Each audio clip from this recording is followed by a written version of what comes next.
Nobel না পেয়েও শান্তিতে নোবেল পাওয়া হয়ে গেল মার্কিন প্রেসিডেন্ট ডোনাল্ড ট্রাম্পের। ভাবছেন এ কেমন কথা? আসলেই তাই, কারণ একনায়কতন্ত্রের বিরুদ্ধে লড়াইয়ের জন্য শান্তিতে নোবেল জয়ী ভেনেজুয়েলার বিরোধী দলীয় নেতা মারিয়া করিনা মাচাদো তার পুরস্কারটি উৎসর্গ করেছেন যুক্তরাষ্ট্রের প্রেসিডেন্ট ডোনাল্ড ট্রাম্পকে। শুধু তাই নয়, ট্রাম্পকে মাচাদো ফোন করেছেন বলেও সাংবাদিকদের কাছে দাবি করেন মার্কিন প্রেসিডেন্ট। বলেন, নোবেল পুরস্কার বিজয়ী মারিয়া তাকে ফোন করেছেন এবং তাকে বলেছেন যে তিনি তার সম্মানে পুরস্কারটি গ্রহণ করেছেন।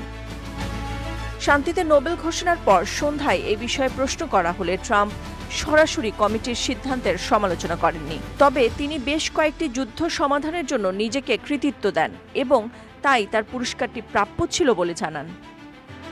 এদিকে এক এক্স পোস্টে নোবেল জয়ী মাচাদো লেখেন, তিনি এই পুরস্কার উৎসর্গ করেছেন ভেনেজুয়েলার ভুক্তভোগী জনগণের প্রতি এবং প্রেসিডেন্ট ট্রাম্পকে, যিনি তাদের আন্দোলনে দৃঢ় সমর্থন দিয়ে গেছেন। তবে ট্রাম্পকে ফোন করার কথা কিছু বলেননি মারিয়া। 58 বছর বয়সী প্রকৌশলী মাচাদো ভেনেজুয়েলার প্রেসিডেন্ট নিকোলাস মাদুরোর কট্টর সমালোচক।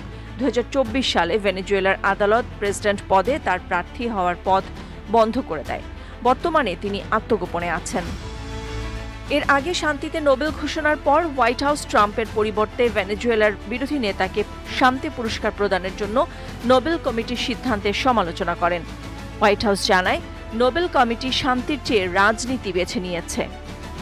হোয়াইট হাউসের মুখপাত্র স্টিভেন চিউইং এক এক্স পোস্টে বলেন, প্রেসিডেন্ট ট্রাম্প শান্তি চুক্তি করা, যুদ্ধ বন্ধ করা এবং জীবন বাঁচানো চালিয়ে যাবেন। তার হৃদয় একজন মানবতাবাদী এবং তার মতো কেউ কখনো হবে না যে তার ইচ্ছার শক্তি দিয়ে পাহাড় সরাতে পারে। নোবেল শান্তি পুরস্কারের জন্য এবছর মোট 338টি মনোনয়ন জমা পড়েছিল। সেই তালিকায় ছিলেন ট্রাম্পও। একাধিকবার তিনি দাবি করেছেন এই পুরস্কার তার প্রাপ্য, কারণ তিনি দ্বিতীয়বার আমেরিকায় ক্ষমতায় এসে গত কয়েক মাসে পরপর 7টি যুদ্ধ থামিয়েছেন। শেষ পর্যন্ত ট্রাম্পকে পুরস্কারটি দেওয়াই হলো না। এদিকে নোবেল কমিটি মাচাদোকে পুরস্কারের জন্য বেছে নেয়ার ব্যাখ্যায় বলেছে, যখন স্বৈরাচারীরা ক্ষমতা দখল করে তখন স্বাধীনতার সাহসী রক্ষকদের স্বীকৃতি দেওয়া অত্যন্ত গুরুত্বপূর্ণ।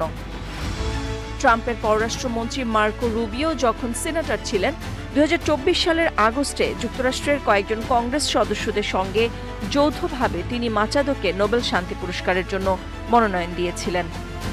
জাতিসংঘে মানবাধিকার দপ্তর মাচাদোর নোবেল জয়ের খবরকে স্বাগত জানিয়ে বলেছে, এটি ভেনেজুয়েলার জনগণের স্বাধীন ও সুষ্ঠু নির্বাচনের প্রত্যাশার স্পষ্ট প্রতিফলন।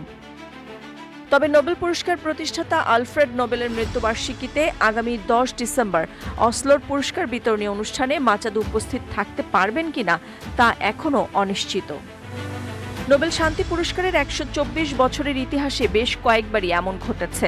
1975 সালে সোভিয়েত ভিন্নতা মতাবলম্বী আন্দ্রেই সাখারভ, 1983 সালে পোল্যান্ডের লেখ ভালেসা, 1991 সালে মিয়ানমারের অং সান সুচি পুরস্কার নিতে অসলো যেতে পারেননি। মাচাদো ভেনেজুয়েলার প্রথম নাগরিক যিনি নোবেল শান্তি পুরস্কার জিতলেন, আর লাতিন আমেরিকায় তিনি ষষ্ঠ। নাদিরা জাহান, নিউজ ডেস্ক, সারা বাংলা।